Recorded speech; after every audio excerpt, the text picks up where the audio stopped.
Welcome, Pewter Report readers, viewers, and listeners to a brand new edition of the Pewter Report podcast brought to you by our friends over at Briar-Greaves Insurance. Visit briargreavesinsurance.com today to find out how they can help you with all of your insurance, or give them a call at 813-876-4166. That's 813-876-4166. We have a very special episode coming up this afternoon. He's going into his third season, and he is a three-time guest of the Pewter Report podcast. Yaya Diaby, Bucs starting outside linebacker, is joining us. I'm your host, Matt Matera. Joined with me is the face that runs the place at pewterreport.com, SR Scott Reynolds. But let's not bury the lead. Yaya, thank you so much for joining the show. How you doing, and how's your offseason been? Thank you guys, first of all, for having me. My offseason been going good. Just got done with Ramadan, so now I'm back in Tampa, kicking in the gear. Have you done any traveling this off season? Any other places that you went to, or what's that been like? The first week after getting eliminated, I just had to get my mind away from football, so I took a little trip to Cabo, and Nice. Yeah, that's it. Nice. Any other vacations that you have on the horizon prior to the start of the season? I know you have another window after the mandatory minicamp in the summer. Anything planned to get away before the start of football season and training camp? Well, it's in place. I'm trying to figure out when I'm gonna go out, but I don't know right now. But I know for sure it's something out of here. I know that much. We missed you on the Bucs cruise. I was looking forward to seeing you spike that volleyball, but unfortunately, it was so crazy because it just happened out of nowhere. Because so during Ramadan we go to prayers, we go to the mosque Right. and stuff. So the thing is, you pray with a variety of people. So somebody in there was sick, and then I didn't know who it was. So next thing you know, I just got sick, and I was like, dang, man, the cruise is in a couple of days. So I was trying so hard. Like, my mom, she wanted me to go on a cruise as well, so she was trying to give me medicine and all type of stuff, but I was just I didn't have no energy because I was also fasting. So right. Yeah. I didn't have no energy. Yep. Well, when you look at how the season ended last year, but you had a great season overall, right? With really kind of coming on, and I think you're one of Pro Football Focus's highest graded defenders in Tampa Bay last year. You made so many gains in terms of run defense, pressures. The sacks came at the end of the season. You were NFC Defensive Player of the Week to end the year. How would you characterize your second season in Tampa Bay last year when you kind of reflect on it? I would just say growth, from year one to year two. Besides the sack numbers, I feel like I made a major growth in every other category, and I just want to thank myself and congratulate myself on that part. And I know for sure the sack part is going to come. Yeah, do you feel that kind of the rest of your game got overlooked a little bit? Because sometimes with edge rushers, fans just naturally gravitate towards the sacks. And even though those numbers may have dipped a little bit, I mean, your strength in the run game, helping out that area, and just doing a couple of different things for this defense, I think sometimes goes a little underappreciated. Yeah, I agree. I agree to that. I feel like it get overlooked because I feel like when people look at when they search up your name, they go straight to sacks because you're an edge rusher, and and all the other statistics really don't show unless you actually search for it. So, but I feel like I improved a lot in everything. Like run defense, and my pass rush ability got improved drastically. It just sometimes the game is a game of inches. You can get there, but if you don't take the quarterback down, you don't get the sack. So it's stuff like that. So, but I'm proud of myself. That's what I told myself. Towards them last couple weeks. I was just saying how proud I am of myself. The sack number wasn't where it was at, but I just let go and let loose, and it helped me out a lot, and I start actually capitalizing on Mhm. those sacks. Yeah, and with that, you had mentioned previously working with two different pass rushing coaches and getting ready to go to pass rushing camps. Can you kind of let us know how that's been going, what you're working on, and what were those camps like? Well, last year was just more.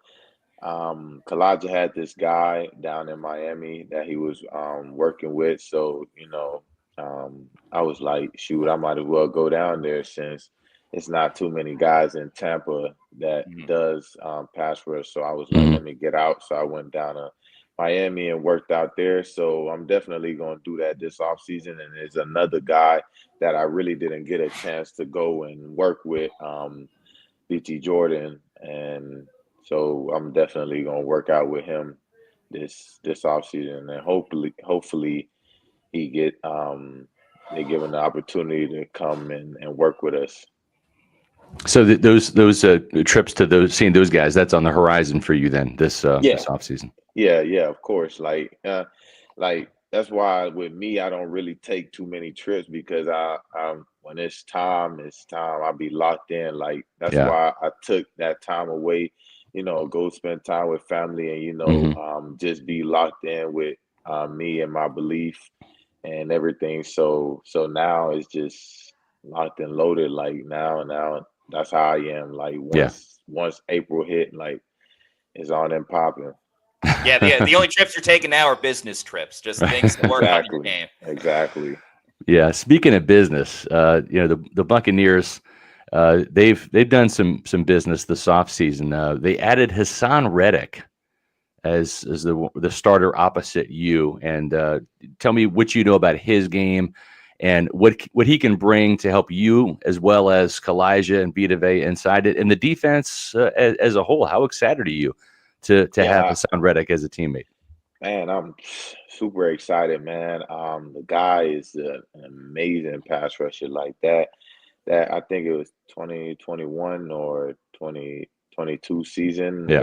where he was almost defensive player of the year. Like the dude is amazing at what he does, and I'm excited to have him. Being an older guy, just to put on what stuff on for me and the other younger guys, me and Braswell and Jose and Watts, just just let us know what we can do to improve our game. And I was watching this interview with that he had with the Bucs, Hmm. and he was saying that he loved the left side, and I love the right side. So I feel like we're There we're you gonna be go. just fine.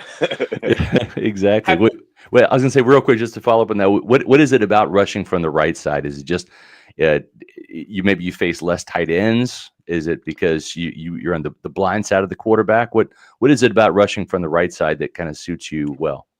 That's another thing. Like just what I was doing the whole month of March, just watching myself and just watching my abilities and how I rushed on the right and how I rushed on the left, and I had a big dip rushing on a left side that Yeah. I really want to improve on this off season.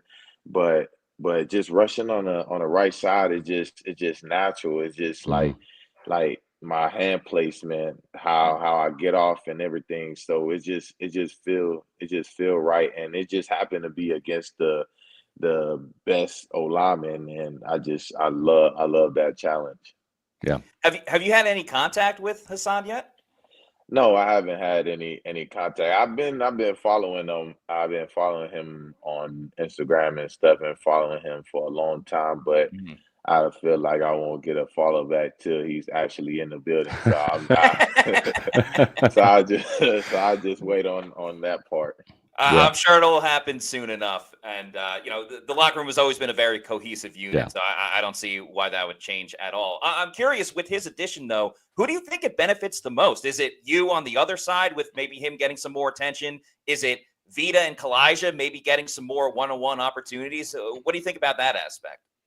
I feel like what people don't realize that that me, Kalaja, Vita, like we're like it's really hard to guard all of us 101, and just adding somebody like Haason is just gonna make it even harder. It might, and it's gonna make the guys in the back end job a little easier, and I feel like the only thing that separated us last year was everybody wasn't healthy at the same time, Yeah. and that would kind of hurt us a lot. And I feel like with a healthy team, and I feel like oof, Tampa Bay is a scary team to face, and every team we play, they all know once you play Tampa Bay, it's you got to put your best work in. So I'm super excited, to have him with us, and I know all the other guys, Vita and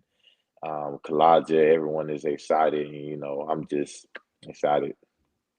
Well, I'm excited for you. The fact that you're going to be coached by Larry Foote this year. I saw what he was able to do as the outside linebackers coach in his first year with Todd Bowles, when Bowles was the defensive coordinator in 2019, and then he coached guys like Shaq Barrett in his first season in Tampa Bay, 2019.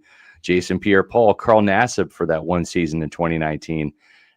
He's a really hands-on coach. He's very physical. He's very emotional. Like he's a yeller and a screamer, which I like as a defensive line and edge rusher coach. Probably a little bit of a difference between he and George Edwards in that regards. But Larry Foote just from being in the building and seeing him on the practice field and all that. What are your thoughts about that? And have you had any dialogue with Coach Foote about having him as your new pass rush coach?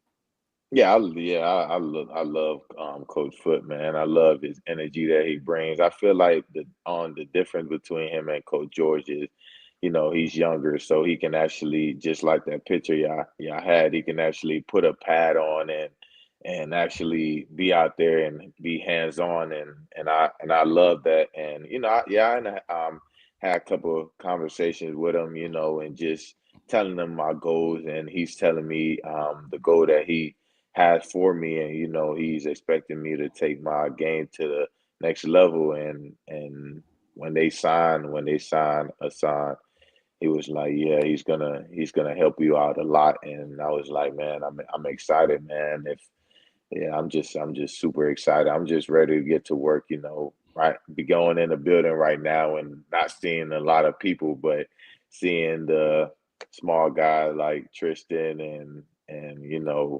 Jose and Luke and all Hmm. those guys. It's always exciting to just see those guys. But I'm ready to, get back. But at the same time, I'm gonna enjoy the time because I know once it gets rolling, it doesn't stop. Right. Yeah. Yeah, absolutely. You guys put in a ton of work, so definitely hear you there. And on that topic of taking your game to the next level, do you feel like the next evolution in your game or pass rushing specifically is not just getting sacks, but getting those strip sacks, knocking the football out? Because Todd Bowles said at the combine, he was saying, I want ball hawks on this team. And Mhm. it almost sounded like a challenge for the guys currently on the team and then obviously the players that they want to target in the draft. Yeah, I definitely want to take that part of my game like seriously, because the ball is money, and you get the ball to the offense with a offense that we have, you're gonna get some points. So Yeah.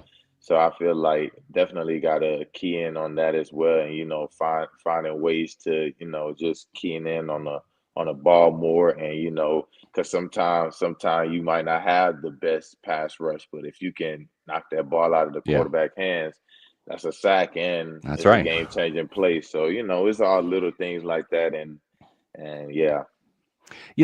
Going back to what you were saying about playing more on the right side against those left tackles, that blind side, of the quarterback.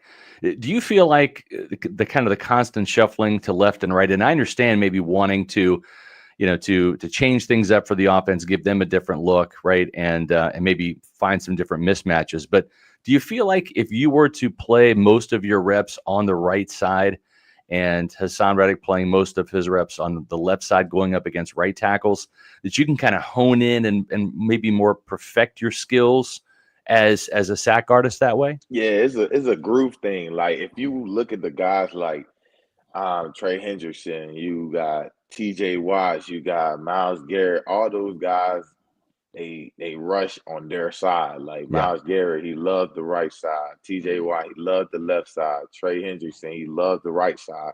Yeah. But only other packages that they have, you'll see them, in the middle, or you'll see them other places. But mostly they're at their spot, and they just getting in the groove of the game. Because the more you're going against that tackle, you're going against them, you're giving them different looks. You can go bull, bull, bull. Next thing you know, now he's sitting on the bull, and now you make your move. So it's Yeah. little stuff like that. But now when you go to the left side, now you like, dang, I was doing so good against them.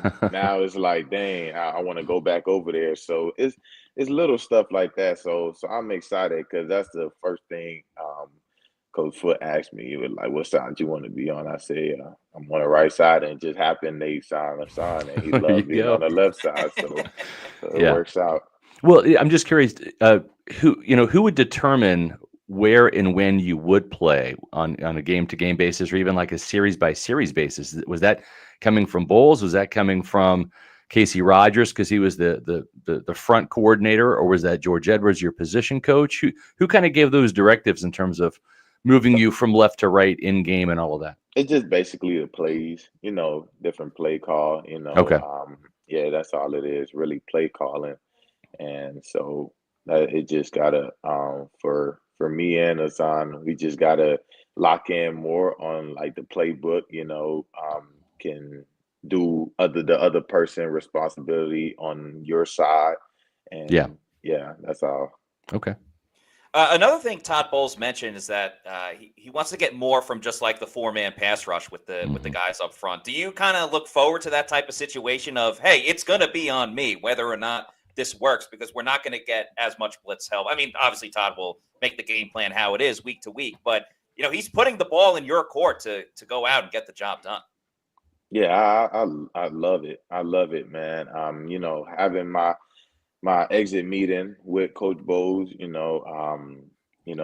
overall it was a really good, but he was saying, and you going into your third year, for you and guys like Kalaja, we expect you guys to, actually get there, more than you did last year. And, watching the Super Bowl and just watching how they trusted their guys to just rush, Yeah. that really made me happy and made me said, I know we can do that, just having the guys that we have, and adding Hassan, it makes it even better.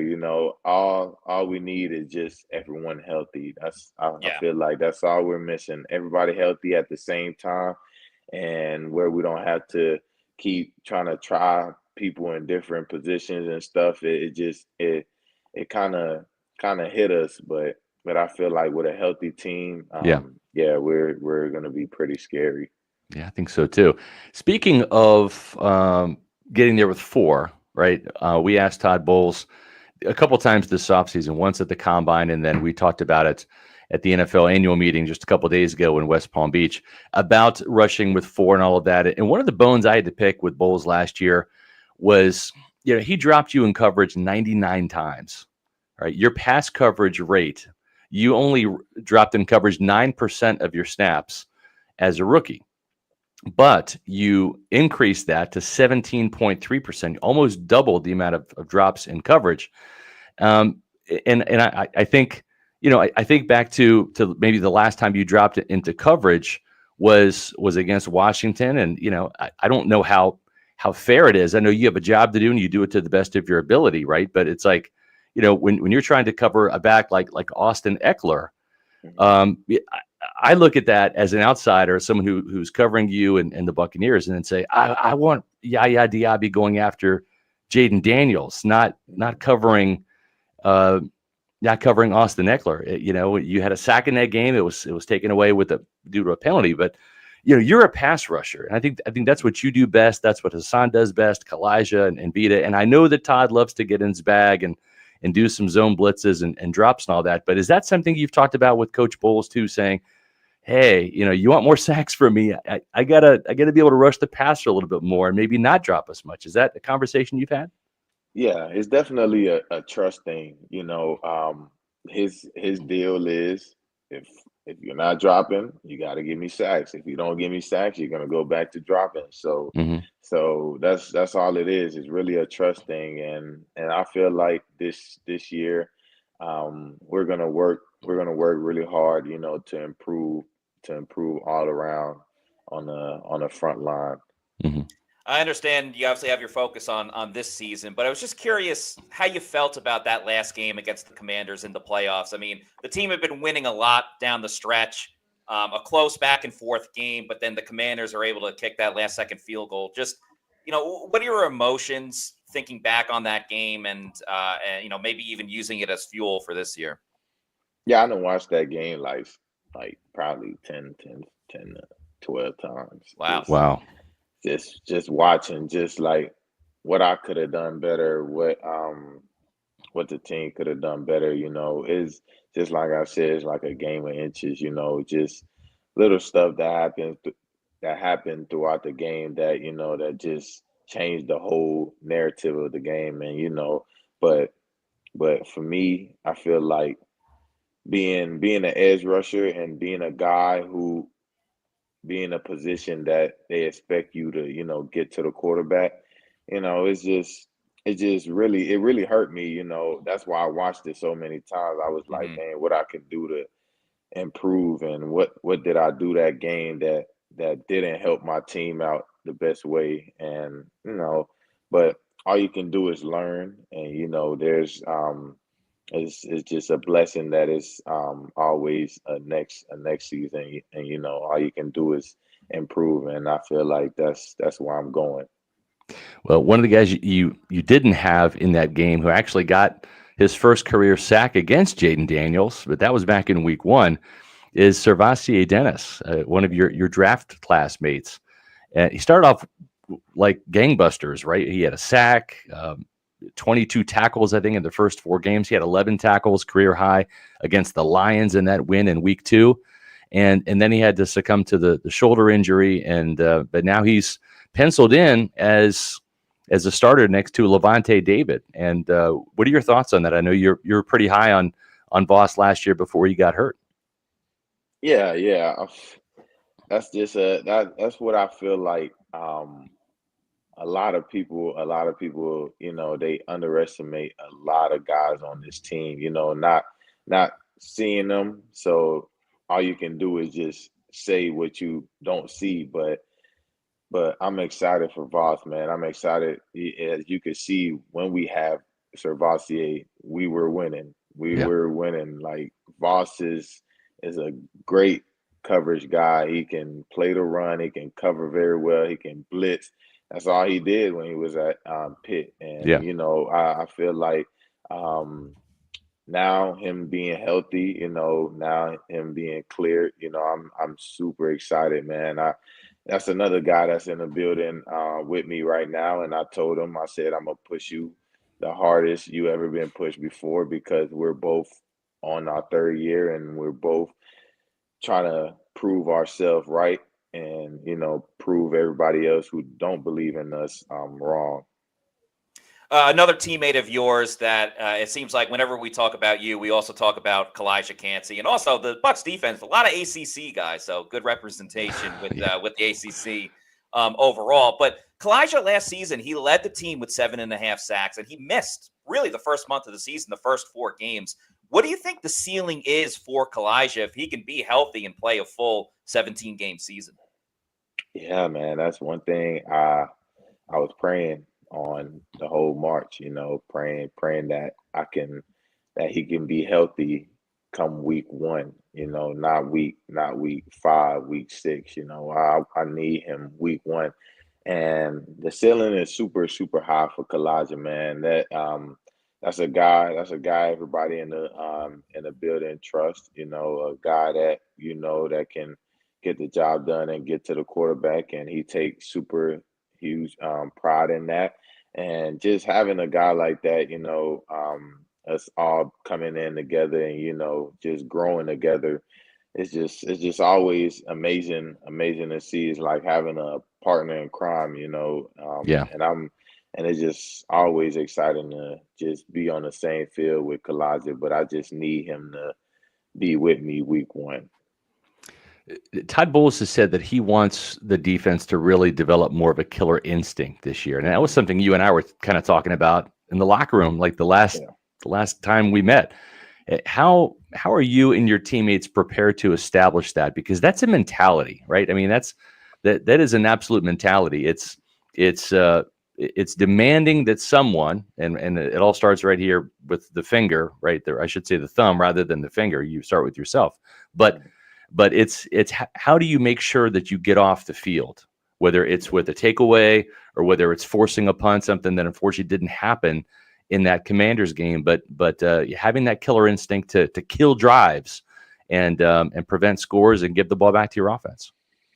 Man, that's it right there, man. I feel like that's another thing was missing a lot, having that killer instinct, because it's a lot of, for me, I try to keep my composure. I try to keep my composure throughout the game because I just love the game so much. So it's like you really can't get super upset with your teammates. But I feel like I feel like it's more of just getting to know your teammates more. And I feel like we're going to dinner with each other and just spending time with each other, so everybody can know that I'm coming from a good place. I'm not ratting at you because I'm like, dang, like you're not doing your job, but I'm doing it because I know it's killing the team. It's like Yeah, little stuff like that. I feel like guys don't want to hold certain guys accountable, and yeah,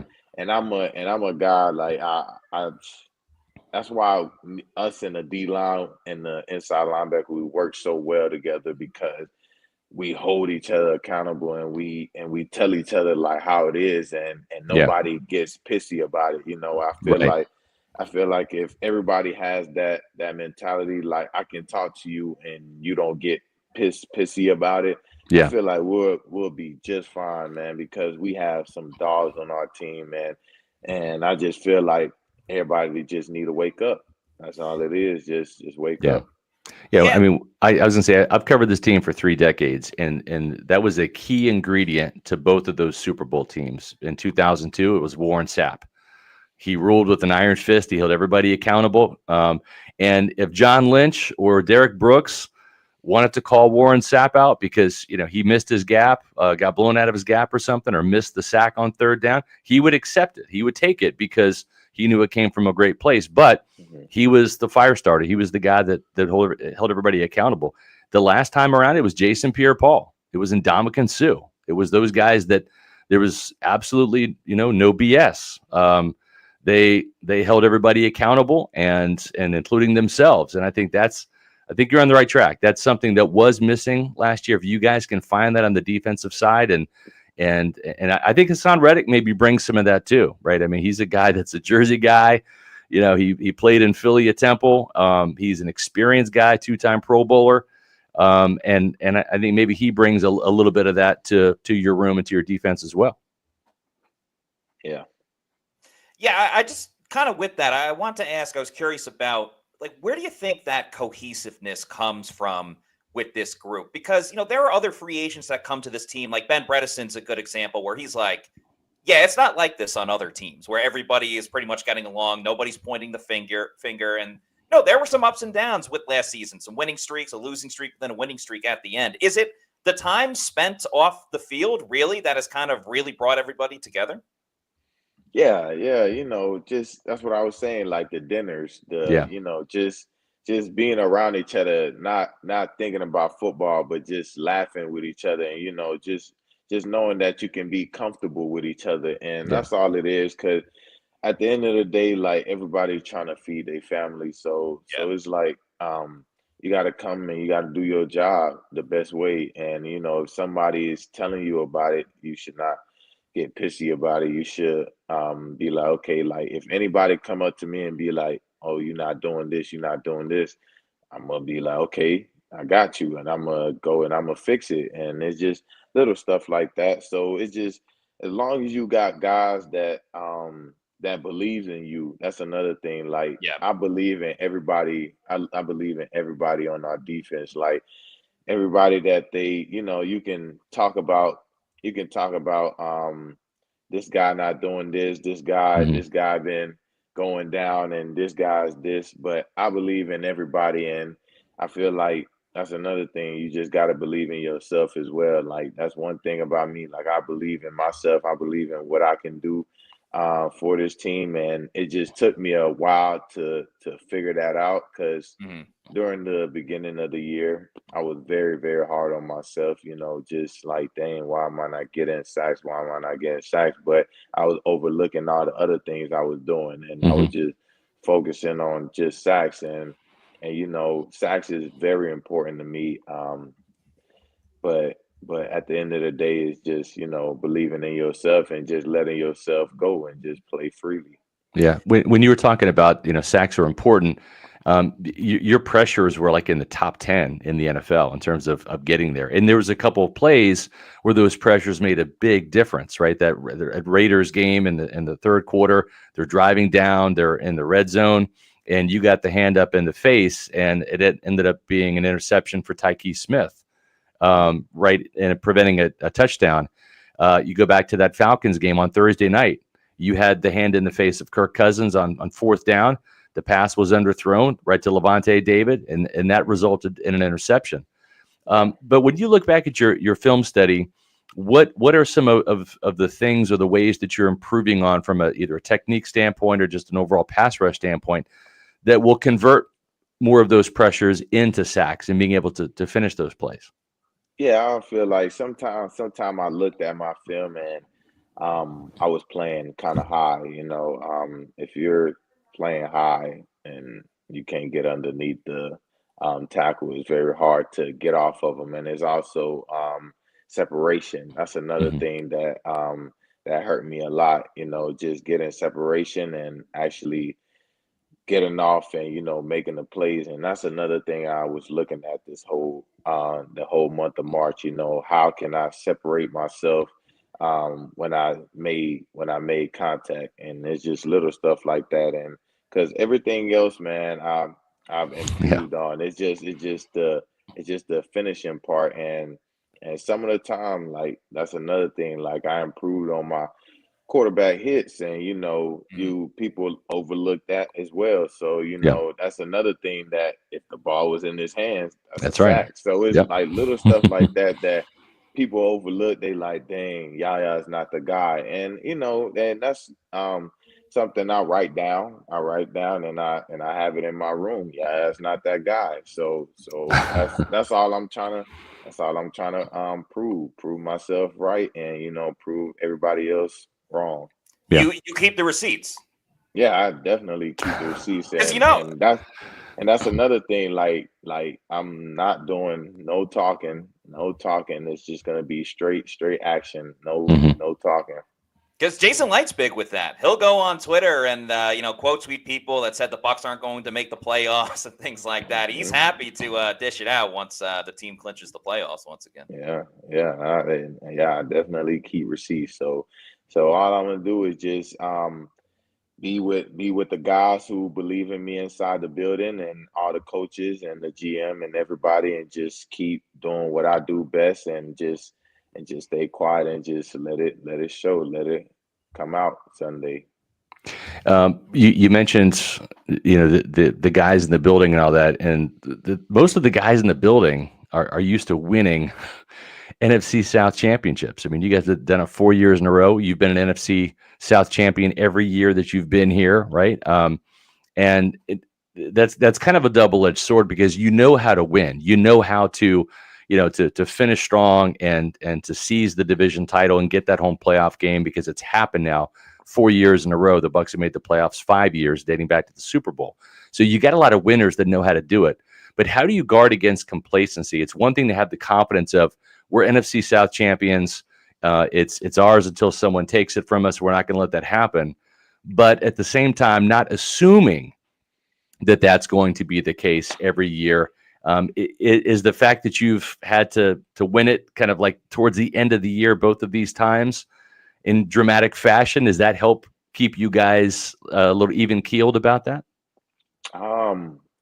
Well, I wouldn't say that because it goes back to me saying everybody being healthy, man. Because Mm-hmm. if I feel like if we had Servassier the whole season, it's like it's a whole nother conversation. If Mm-hmm. Antoine didn't go down, if Jamel Dean didn't go down, if Yeah. Whitehead didn't get nicked up, and if Taki didn't get nicked up, it's just little stuff like that that you gotta put into place, like we were not healthy the whole year, and I Yeah. feel like that's what I'm saying. If we're healthy, man, we can go over, we can finish how we started, and that's another thing. I talked to Levante. I was like, when he made the decision to come back, I said, I'm gonna help you. I will help you this year to lead this team and get in that ring. And if you see my posts on every free agent that they or signing, I put a ring because Mm-hmm. I told Levante, and Levante know that this is a team that can do it. That's why he Yeah. keep coming back, because Yeah. he knows what we got, and I know what we got, and it's just a matter of everybody staying healthy. And I feel like if everyone's healthy, yeah, we're hard to beat. How badly are you craving that championship ring?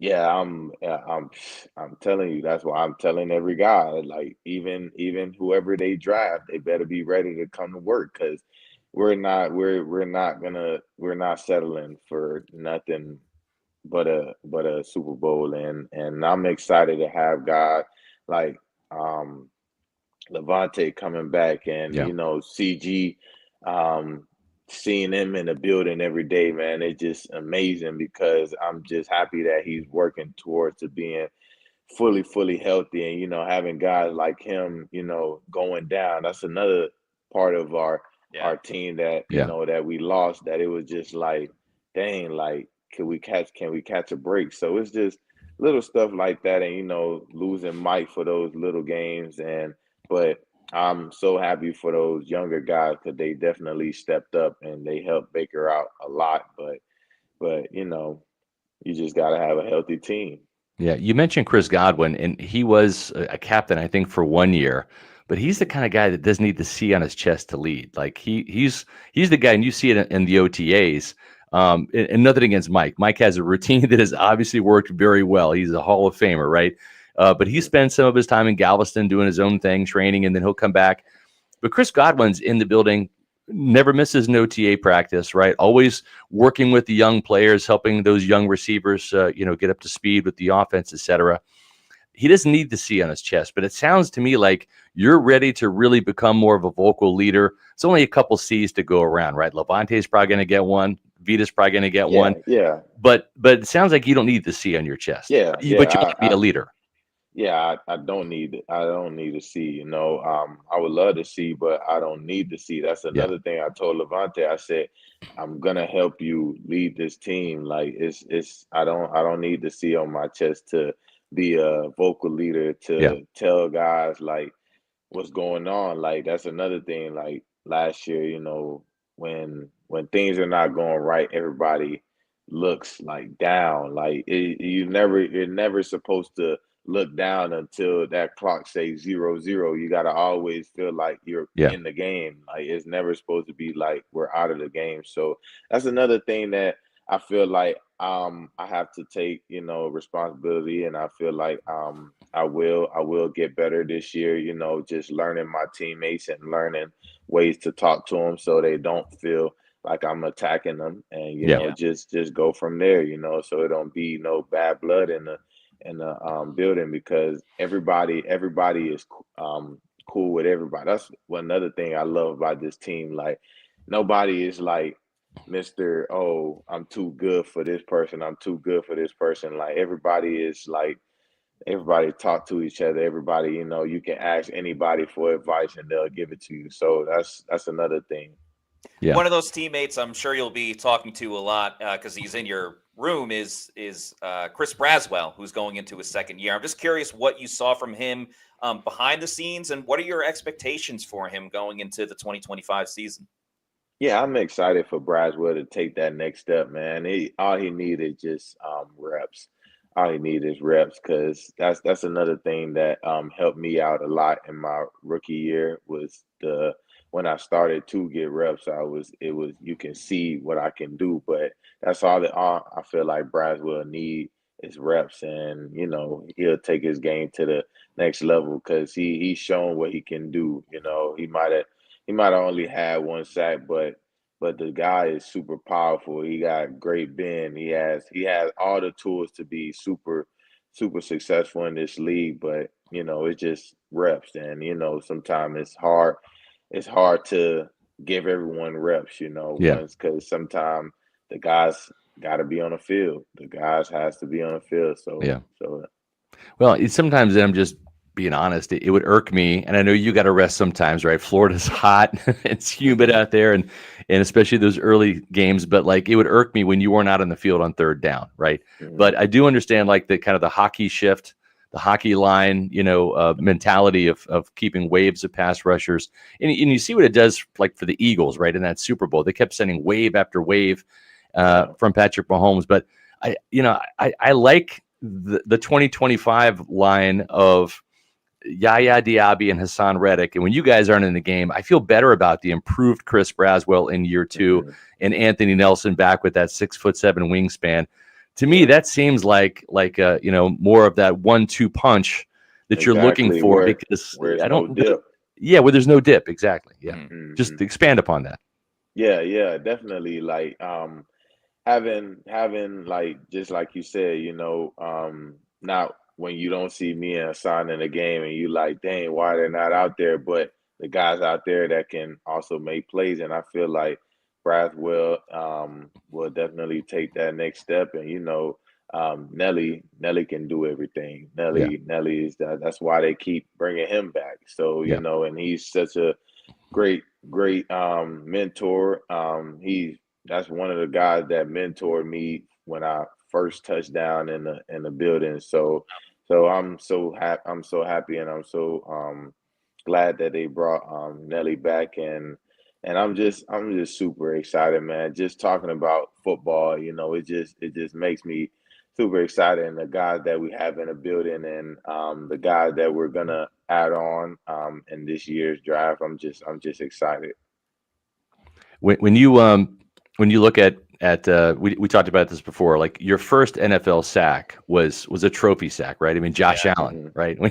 I mean, Yeah. that's a pretty good start to your NFL career. Yeah. Yeah, When it you get was so funny listening to the commentator. They were like, "Yeah, that normally don't happen to somebody chasing them down," but yeah. that's another thing. They don't believe in my speed as well. So, Yeah. Well, I was there interviewing you at the combine at your podium, and I think it was me or somebody asked you like, "What are you going to run? What are you going to run in your 40?" And you're like, you had your braces on at the time. You're like, just wait. I'm going to shock the world. I'm going to shock everybody. And you run a 4.51. That was faster than what Mike Evans ran, in the yeah, 40-yard dash. yeah, that was another thing when I met with the Bucs, because Foot was the outside linebackers coach at the time. Hmm. He was like, yeah, what are you gonna run? I was like, yeah, I'm not telling you nothing. You're gonna see tomorrow. You're gonna see tomorrow, cause I don't wanna tell him something, and then next thing you know, but I knew what I was Yeah. gonna run, because I kept like, even the guy that I was training with, Pete Bomarito, he just kept saying, "Good God, like there's no way you're this big running this fast." So I knew I was gonna clock a good time. It was just Yeah. a matter of just putting it out there, and just Yeah. putting on the show. Well, you added another trophy sack, a guy that's really hard to sack, in Lamar Jackson this past Yep, year, right? yep. What was that Cardinal. like? Cardinal, man. When I Yeah. That's when I right. when Yeah. I yeah when we played Lamar, I was praying. I was like, God, God, I want to get to him every time. I want to keep getting to him, and just sacking a guy like that, is amazing. Like I have a list in my phone of every guy that's sacked in the league so far, and just Yeah. having Lamar and on that list is amazing. Anyone else on your list that you want to cross off Mm-hmm. that maybe you have Uh, a goal to get to? let me see. Let me see. Mahomes, man, I was so mad that game that I Yeah. didn't get Mahomes. I was so pissy that game, man. It was so many.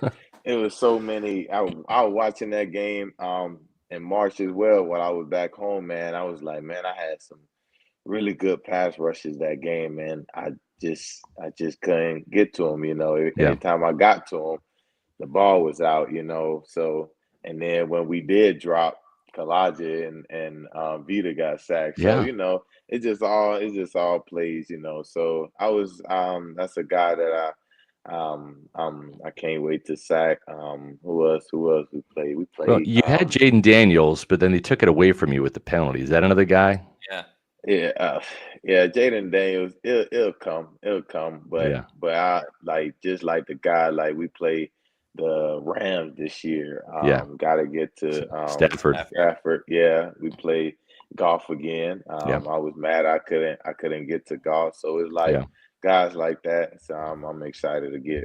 Well, another mobile quarterback that you guys will play, you might have heard of him, Jalen Hurts. What Oh is it yeah, with what is it with the Bucs and the Eagles? Like they won the Super Bowl, but for the last two times, you guys have not just beaten them, but kind of drubbed them here in Tampa. Now you're going to have them again at Ray J. We'll find out when that game is when the schedule comes out. But I mean, what is it between the Bucs and the Eagles? You seem to have their number a little bit. yeah. Coach Bo is just a very smart guy, man. When you see him in the building dialing up stuff, and when we see our installs, we're like, dang, where are you getting this from? But he just know how to put things together, and he know how to get quarterback thinking a lot, and so yeah, I'm super excited to face the Eagles again. I love going against Lane Johnson and Yeah. and the other left tackle. Like it's always good going against those guys. Todd Bowles said the other day, this week actually, he said that he talks a lot of junk and a lot of smack at practice. I'm curious, who is he mostly saying it to? Like, does he talk The, trash to you? Or the is he saying it to DBs, other people? The DBs? That the makes sense. DBs, because he loved getting on them, man. He loved talking trash to the DBs, man. So yeah, it's always the DBs. Yeah, I And had. when Oh, go ahead. Yeah, I was gonna say because when it comes to the guys in the front line, he just be like, "Please just stay away from our quarterback." But everybody, but everybody else, he just keep talking smack. What are your thoughts on Baker Mayfield? Because on the offensive side, he and Rashad are the ones that talk smack, don't they? Man, Baker, you know, that's another. I'm gonna miss KJ because he was a big smack talker and Yeah. he talked a lot of smack to Baker and when you see a quarterback like Baker, you don't expect them to talk back, but he never lets down. He always talking back. He don't care what the situation is. Like he's gonna talk back and if he makes a play on the defense, Yeah. he's gonna go right to the guy who was talking smack. And most of the time it was KJ. So he always went right back to KJ. So yeah, it was definitely fun. How crazy is the sideline going when Vita Vea lines up in goal line on offense? Like, is everybody just like holding their breath, hoping that Vita gets the ball and scores? Yeah, yeah. Because I remember we ran a play in practice and he was supposed to get the ball. So when they checked him in, everybody stood up. We like, please run the play, and they didn't run the play. So, but I know I'm so I hope the new OC keep implementing Vita in there and just hopefully get him the ball one time. He's already got a touchdown. Yeah. He scored that back a couple years ago. 2019. It was in 2019. Atlanta. 2019, Yeah. I was yeah. at that game in Atlanta, and the audible gasps from the press box when Vita scored, it was like unbelievable. And then everybody went to him in the locker room after. He's like, "What do you guys want to talk about?" And like, playing the part. It is Yeah, crazy. and Warren Sapp back in the day lined up a tight end. He caught a touchdown pass. Do you have any offensive skills that you can help Josh Grizzard with, Yaya? Man, they don't. All they gotta do is watch film. My high school film, man. I did it all, man. I did it all. I played tight end. I played receiver, and I still got hands. So if you Okay, need me, I'll do it. If you need me to block, I'll block too, man. I do it all. Do you have very like a cool. crazy game in high school, like 100 yards, 3 touchdowns, something like that? Nah. You see, the thing is, I was mostly a defensive guy. They only used me when they really needed me. Got you. Right. So yeah.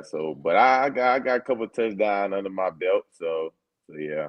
You'll just have to get a couple of defensive touchdowns this year. Exact. And that's another thing I want to key in on. Some scoop and score, some Yeah. interceptions. I don't want to. I really don't like dropping as much. But if I'm a drop, might as well make the best of it and get my Yeah. hands on a ball. So yeah. Jason Pierre-Paul had 2 interceptions one season for the Buccaneers. I think it was 2021, Yeah. 2020. What a So, freaking yeah. cash. I don't know Yeah. how the heck that dude's a freak. We have a couple super chats that we'd love to throw your way here. These are some questions from fans. Let's go to Mike Wales first. Yeah, you're the man. I can't wait to see you, Reddick and Braswell, put in work this upcoming season. What's something you're hoping to learn from a veteran like Haason? I would the finish part, because he's a guy that know how to finish, and I was that's one of the guys I was watching film on. Even though he's not as tall as me, but he's still an edge rusher. So I was Yeah. just watching ways that he finished. So I definitely want to learn from him and just teaching me little key points on okay, if you do this how you'll get to the quarterback faster. If you make this move when the tackle does this, Yeah. that's how you're gonna get to the quarterback faster. So it's just little stuff like that I'm excited to pick his brain.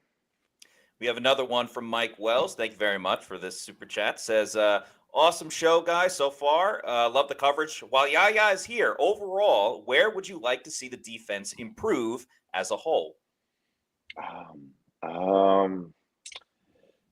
I would just say, staying healthy. I feel like for us, what I would say sometime, we had so much injuries in the back end and behind us that it kind of hurt us.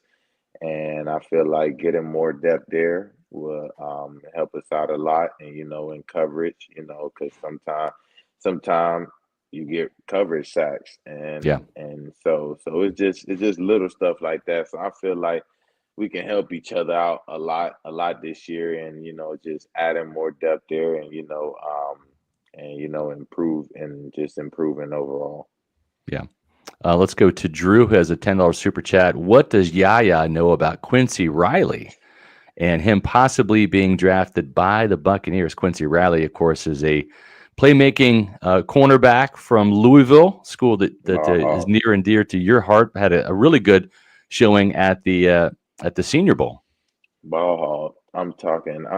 I knew he was that guy because I think he's transferred from middle Tennessee, and I was like, dang, bro, this guy is amazing. Like from the day he stepped on the field, like he wanted to go against the best guy that we Yeah. had at the time. Like he's just that hungry. Like and what I love about him, he's a man. He's a man corner. Like he would line up and right in front of you and lock you down. So if he happens to be a teammate, man, hey, I hope them guys do a little more scouting on him and just know that he's a dog and he will help us out a lot. Yeah, he's definitely somebody that's on our radar. He had an informal meeting with the Buccaneers, but can't go wrong with these ACC guys, right? I mean, you and Kalijah and Voss. I mean, there's, as Matt said, there's quite a few of you guys Yeah, on they this team. sleep on our conference, but we really got some dogs. Yeah. Another super chat here. This is from Tyler Lowell here. Your thoughts on Landon Jackson? He's the Arkansas guy. I'm not sure if you're familiar with him. And also, how would you feel if the Bucs drafted another edge guy or a cornerback in the first round? Shoot. I feel like with the guys, Jason and those guys, I feel like they go after guys that's best available and what we need on this team. So whatever they go with, just like I said earlier on the show, they better be ready to work, because if they get an edge, just know it's gonna be hard. It's gonna be hard because Yaya is not letting up, and Yaya is only getting better. So just be ready. Yeah. Tyler also says, "Are you watching any rookies? Are there any guys that are going to be draft eligible that you would like to see?" We talked about Quincy Riley from Louisville, but any other players that you played against or you watch when you watch college football on Saturdays that you'd love to see in red and pewter? That's the dude from the DB from Kansas. Oh, The dude from Kobe DB Bryant? from Kansas, and Kobe Bryant? the other DB from Kentucky. Even though there's Maxwell Hairston, right? Yeah, even though they're we don't like him, he's still a good player. So yeah, I would love to see him, and you know, depth wise, I would love to see them get some inside linebackers, so because you never know what could happen. But yeah. Very cool. Another comment here from Lord Jimbo too, who says, "Who would you say gave you the most trouble last year? Like, which offensive lineman gave you the most trouble and why?" What offensive lineman gave me the most trouble? Outside of Tristan Wirfs and Luke Edeke. Yeah, I would say not too many that I faced that, you're not gonna win every rep. You're not gonna win every rep because they get paid just like you. But I feel like nobody really like slowed me down, because at the end of the day, I like my pass rush win rate, like I still was topping that. So there's not a lot of guys that really slowed me down. It's just me being more technical on how I approach going into this season. So yeah. And then we have a last one here from Hezo813, Super Chat, $10. Thank you very much, Hezo. Just joining the show. Sorry if you already answered this. Yeah, but I need you on the record. How many sacks would you like for yourself this year? See, that's what I was just telling y'all. It's more about action. I'm not saying no numbers. I'm not saying nothing. I'm just it's all action, and I'm gonna just work. Like I said, I'm gonna work and be the best version of myself come this season. But just letting your play doing the talking. Yeah, exactly. But at the you same don't time, never see Chris Godwin going on telling everybody how many yards he's gonna get. He just $1,000,000%. He just put it out there, and you be like, God, like he's killing it. So so I feel like that's another part of for me. I feel like I'm gonna just be more action and just less talking and just do what I have to do. Yeah. Well, we certainly have loved having you on. As Matt said, you are a third-time Pewter Report favorite show. Yeah, no doubt, man. No doubt. You always bring it, whether it's in the locker room, during the week, or after the games. Always appreciate your time with Pewter Report. Your wisdom, the quotes, everything that you bring. Yeah. Yeah, I appreciate you guys, man. And hey to all the fans. I see all the highs. Hey to everybody. Yeah, very cool. Well, we're getting ready to to dig into our draft coverage here. We'll see if they get some more reinforcements for your defense. It sounds like they are. Todd Bowles is pretty much saying this is going to be a defensive draft and inside linebacker, maybe another edge to throw in the hopper, some cornerback, safety, and all of that. Well, let me ask you about one more guy real quick that came in that I know that you've connected with. And that's Tyke Smith. What can you say about him coming in as a rookie and playing as well as he did? He really took that nickel job from the start and just seemed to play beyond his years and wound up as tied for the team lead with interceptions with 2 and forced fumbles with 3. Yeah, I don't know what they do with guys at Georgia, but good God, man. That man Taki is a knack for the ball. Like that's another thing. Like just watching film, just watching he could just be making a tackle and boop, he'll Yeah, just the punch the punch. ball out. Yeah, Yeah. he'll just punch like even in practice. Like he wouldn't even be nowhere near the tackle, but you'll be just running and he'll just punch it out and you the running back think he's just running la and he just punch it out. Like he has a real knack for that ball and causing turnovers. And so just I was talking to him this offseason. I said, man, we gotta take our game to the next level and just praying to God that everyone stays healthy. Yeah, Yeah. because if you guys do, I think there could be a lot of great moments for this team this season if everybody's healthy. Because the talent's there on this team. There's no doubt about it. Yeah. Yeah. For sure. Yeah, I appreciate your time as always, Yeah, man. thank you. Great to connect with you. You're like Matt said, you're a fan favorite here on the Pewter Report podcast. Great having you on. Any final words for the Pewter people listening about what the Buccaneers are going to do this season? I just know I just want everybody to fill the stadium, man. It's kind of sad to just hear more of the opposite, the opponent team while it's a home game, and so I want everybody, actually come out and really support us. I know it's hot. I know it's hot. Just go get you a little beanie or Bucket hat. something, Yeah. a Yeah. bucket hat or something, Yeah. and get you some cool glass of water and just keep it with you. But we just need support, man. That's all we need. Just support. It's kind of sad seeing more of the opponent fans out there. So that's all I have to say. Well, that's awesome. Nice. And, you guys are absolutely worth watching. I mean, it's a quality team. The locker room is as tight from a chemistry standpoint as I've ever seen in my 30 years covering this team. But guys are a bunch of good dudes on and off the field. Worth rooting for. So that's a great message. Yeah. Absolutely. Appreciate your time, and we'll see you around One Appreciate Buck you in your guys. place. Thank you so Yes, much, sir. Yaya. Appreciate Yes, it. sir. I appreciate you guys. Thank you. Thank you. Yaya Diaby. That was cool. The man. Yeah, that was a lot of fun. I mean, That he was. always delivers every time that he's on. Not that I was expecting anything different, Yeah. but it just reiterates how good of a guy he is, how great this locker room is, like you were just talking about.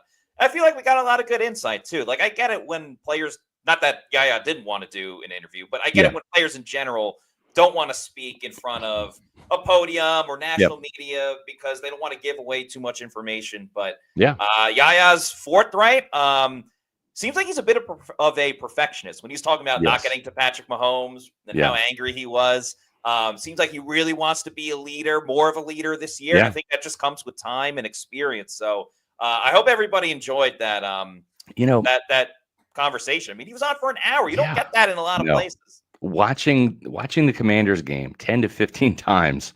Yeah. That's just like stewing, in him to get better and watching himself and watching, the near misses in some of those instances for himself. I mean, when you want to be a team leader, it starts with reflection, and you got to own up to what you need to improve on. And it sounds like he is fully accountable for himself, but then also looking forward to holding others accountable. We did have a couple super chats that were a little off topic, so we held them here just because we wanted to get Yaya his questions and all that. So we appreciate it, and thank you very much, Paul. Yeah, thanks, Paul, for the $9.99 super chat. Who says Yaya is the man? I agree with that. Off topic, but I'm a beekeeper and just caught a swarm of honeybees. It's swarm season, so please call a local beekeeper if you see a swarm. Thank you so much for that info. I was actually watching a TV show the other day called Southern Charm. And they were on a farm and they were going to a beekeeper thing. So that's kind of oddly been in my head recently, with like beekeeping and honey and stuff like that. Very cool to know that you're a beekeeper, Paul. Yeah. And thanks for the PSA. Well, and also too, I did see something in the news the other day that there is a honeybee shortage across the country, that the population numbers are falling, and that really has an effect on our environment apparently, because those bees pollinate a bunch of plants and kind of are big in terms of the ecosystem. So I think that's kind of what you're referencing to there, Paul, is make sure that the bee population is protected, because no one likes getting stung by bees, but we all like the honey that's produced. Right. So of course. Look at this podcast. You get an hour of Yaya Diaby, and then you're learning about the environment and the ecosystem. That's right. Again, what a podcast. Yeah. Tyler Lavelle, thank you for the $10 super chat. Says draft wish list: first round Jade Barron or Jalen Walker, second round Landon Jackson. A poor man's Yaya is a huge compliment. He just needs refinement alongside the edge depth. Yep. And I think there was one. Yeah, that was it. Yeah, in terms of the of the other one. Yeah. I mean, Jade Barron, I like him. I don't think that the Bucs. I don't know that he's on the radar. Jalen Walker, I think the Bucs are interested in him, but I don't see him being there at number 19. But I think he's definitely a player that would be interesting for them. And Landon Jackson too. I don't know that they are as high on him as they are other edge rushers. So there is that. There's there is that. And listen, we don't have an edge rusher going to the Buccaneers in the first round of our new mock draft, which just hit a couple minutes ago. Yeah. But we will tell you that Malachi Starks is the guy that leads off our latest mock draft. So if you want to, in just a few minutes, we're not done with the show yet. We have a few more minutes, but check out Pewter Report's latest mock draft, version number 4. Our last final mock will be dropping on April 21st, which is Monday. We'll have a Monday night show at 8:30. And like we're going to have a show tonight, myself and Josh Capo will be talking about the mock draft at 8:30. So we'll have a full hour talking about the mock draft, answering your questions. We load up the secondary to help the defensive front with guys like Yaya and Haason Reddick. And just a couple of other show announcements. That's tonight at 8:30 here on Pewter Report TV, our YouTube channel. Then we've got, for our Pewter Insiders tomorrow, we've got at 1:30 our Pewter Insider show for the Pewter Platinum and Pewter Premier members. What cornerbacks are the Bucs targeting? That's Savon Revel, and from East Carolina. And we just wrote a story about him last night. He's one of the latest guys to be in those official 30 visits. And just confirmed, next Wednesday, Bucs quarterback Michael Pratt, who really kind of moved the needle when the Buccaneers got him off the waiver wire after he was released by the Green Bay Packers. But they're excited about Michael Pratt. He will be dueling with Kyle Trask for the right to be the backup quarterback this year. And so we'll have Michael Pratt on. He's a great guy. Got a chance to know him last year, practice squad guy. And he'll have, this is a big offseason, as Todd Bowles said, big offseason for him to show that he can operate in this system. He was the former Tulane quarterback that took them to a top 10 ranking. And he actually beat Caleb Williams head-to-head in a game, a bowl game, when USC lost to Tulane in the final minute. So we'll have Michael Pratt. That's going to be on next Wednesday's show at 4 p.m., So a lot of great content coming up here, and I think we just had a great show here with the Yaya Diaby, Matt. Yes, we have. That was so much fun. A couple more things to get to real quick. Yep. Joel Elrican has gifted 5 Pewter Report YouTube channel memberships. That is very, very kind of you. Thank you so much. And it's also a good time to say thank you to all of our Pewter Platinum members. So thanks to Scott Federico, Rachel Gordon, Noah Parr, Scotty J, Dave Anderson, Hezo813, Ash Fishpool, Joel Elrican, Sam, John Dale Morris, Zach Brannigan, RP89, Eric McMillan, Connor For Reals, Zach Jarvis, Kevin Thomas, and Mario Thomas. Thank you all so much for your support at pewterreport.com by being Pewter Platinum members. And of course, like we just mentioned before, we'll have the Pewter Insider tomorrow at 1:30. And Joel Elrican wasn't done because he also has a $2 super chat. Thank you very much. He says, great interview as always, guys. Go Bucs. Yes, I'm curious to get feedback from everybody. What you thought? Maybe something else that you want to know for maybe next time Yaya comes on. He is a 3-time guest, and we love having him on. And just your excitement level for this season, because it's one thing when we talk about it, but when you have a player on, and we got the info today on when rookie minicamp and OTAs and mandatory minicamp is, we're getting that much closer to football, and that's always great. Very cool.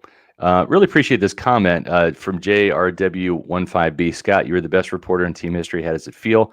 I'm the oldest Bucs reporter in team history, Rick Stroud. I think I get it by default, just because I've been around the longest, but I don't really look at it that way. I mean, I look at Pewter Report. We try to be the best media outlet. this is a group of superheroes. We all have our special abilities when it comes to covering this team. We have different talents that we bring to the Pewter Report team. I kind of affectionately refer to us as a gang. We always wear our black Pewter Report shirts. You see us at events, whether it's the combine or the owners meetings. When Pewter Report's walking through. But very humble of you to say, Scott. But we all know that you're on that Mount Rushmore of well, like I said, it just in my book. Well, I appreciate it. It just means that I've been hanging around enough. But really, for me, it's about Pewter Report being the best media outlet. That's what this is all about. This is not the Scott Reynolds Show. This is the Pewter Report Show. And I love our Pewter Report staff. The alumni we've had, the current crop is up there with any of them. And I just appreciate really you Pewter people for tuning into our coverage, whether it's on pewterreport.com, whether it's the Pewter Report podcast. Matt, it really takes the lead on those because he's on with Sly typically on Thursdays. Josh Capo's making more appearances on the podcast as well with those Sunday shows, he and Adam, and then we'll have Josh on tonight at 8:30 for the podcast. So it truly is a collaborative group effort, and I appreciate the props, but let's deflect those to Pewter Report, and I think that's the way to do it. John B, a quick comment. Starting to not get sold on Starks. Well, Josh Capo and I are going to talk about that tonight, believe it or not. He's in our mock, but we're actually cooling on him a little bit. So there's a little bit of a dichotomy going on there, but we'll talk about that tonight. So make sure you join us at 8:30 for that. We definitely want to give Briar Greaves a shout out real quick because we really appreciate their support. Briar Greaves Insurance, they're my personal insurance agents. And when I mean personal, I mean they give me my homeowners and auto insurance policies. But it's personal because it's a personal touch. I know Briar Greaves. I know John Greaves and Sam and the Greaves family. And I know them from the late, great Mark Cook, who actually used them as well before his unfortunate passing just a few years ago. And what I like about them is whenever I have a question, I can give them a call and I get a quick call back or an email or a text back. It's the communication. It's having that relationship. It's not calling some insurance company that's a big monolithic company and you're in the queue and you're waiting 10 to 15 minutes to get your phone call answered and you're talking to strangers and they don't know you. Why not work with an independent agency that you can trust? And I cannot recommend Briar Greaves Insurance enough. So please, give them a call. Let them do the legwork for you. Let them shop your homeowner's policy, your auto owner's policy, whether you may or may not need flood insurance, your boat insurance, your business insurance. They can help you with all of your insurance needs. Give them your business. Give them a call. Let them do the legwork and find the best rates and the best companies available for you. That's BriarGreavesInsurance.com. Give them a call at 813-876-4166. Please make sure you do that. And then also, please follow us on all of our social media on X, Facebook, and Instagram. We are at Pewter Report, and our YouTube channel is Pewter Report TV. Please like and subscribe. Leave a comment below. We are so close to 18,000 subscribers, which we would love to see. Thanks to thank you to Mike Plus for the kind words. It says great show and work. PR Pewter Report. We appreciate that. We appreciate all of you. And remember, there's another show coming up at 8:30 tonight. So you're not done just yet, but we will close out this show. For Yaya Diaby, for Scott Reynolds, I'm Matt Matera saying thanks everybody for watching, and we'll see you soon later this evening for another edition of the Pewter Report podcast. Out. And thank you, Yaya Diaby. Thanks a lot, Yaya. We appreciate it.